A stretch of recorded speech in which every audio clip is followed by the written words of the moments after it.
আবারও সংকট, আবারও অনিশ্চয়তা, আবারও প্রশ্নের মুখে বাংলাদেশ ভারত সিরিজ। দুই দেশের দ্বিপাক্ষিক সম্পর্কে টানাপোড়েনের জের ধরে আবারও ক্রিকেটের বুকেই খড়ক নেমে আসতে চলেছে।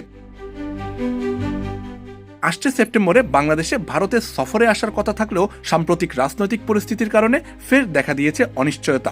সবশেষ 2024 সালে ভারতের টেস্ট ও টি-20 সিরিজ খেলেছিল বাংলাদেশ।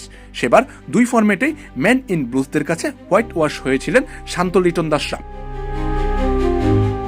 তাই ঘরের মাঠে এবার ভারতকে পরাস্ত করার লক্ষ্যে সেপ্টেম্বরে ওয়ানডে ও টি-20 সিরিজ আয়োজনে কাজ করছিল বাংলাদেশ ক্রিকেট বোর্ড। দুই দেশের বোর্ডের মধ্যকার প্রাথমিক আলোচনাগুলোও বেশ ইতিবাচকভাবেই এগিয়েছিল, কিন্তু মাঠের বাইরের রাজনীতি কূটনীতির ডামাডোলে 22 গজের চিরচেনা ছন্দে খেই হারিয়েছে। রাজনৈতিক বিরোধকে কেন্দ্র করে দুই দেশের সম্পর্কে আবারও নিম্নমুখী হয়েছে, যা ভারত বাংলাদেশের সিরিজের ভাগ্যকে ঠেলে দিয়েছে গভীর অনিশ্চয়তার মুখে।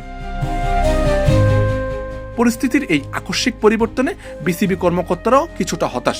বোর্ডের অভ্যন্তরীণ সূত্র বলছে সিরিজের ভাগ্য এখন 50-50 অবস্থানে দাঁড়িয়ে। তবে নীতি নির্ধারকরা এখনই হাল ছাড়ছেন না। ভারতীয় ক্রিকেট বোর্ডের সঙ্গে নিয়মিত যোগাযোগ রক্ষা করে চলেছে বিসিবি। সিরিজ আয়োজন নিশ্চিতে নীতি নির্ধারণী টেবিলেও চলছে জোর তৎপরতা।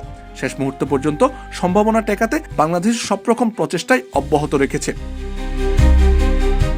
তবে কোনো আনুষ্ঠানিক ঘোষণা না আসা পর্যন্ত ক্রিকেট ভক্তরা আর নির্ভর হচ্ছেন না। তাদের তীক্ষ্ণ নজর বিসিবির চূড়ান্ত বিবৃতির দিকে। এখন শুধু প্রহর গোনার পালা। রাজনীতির বেড়াজাল পেরিয়ে শেষ পর্যন্ত কি জয় হবে মাঠের খেলার? আমজাদ হোসেন আবির, খেলা ৭১।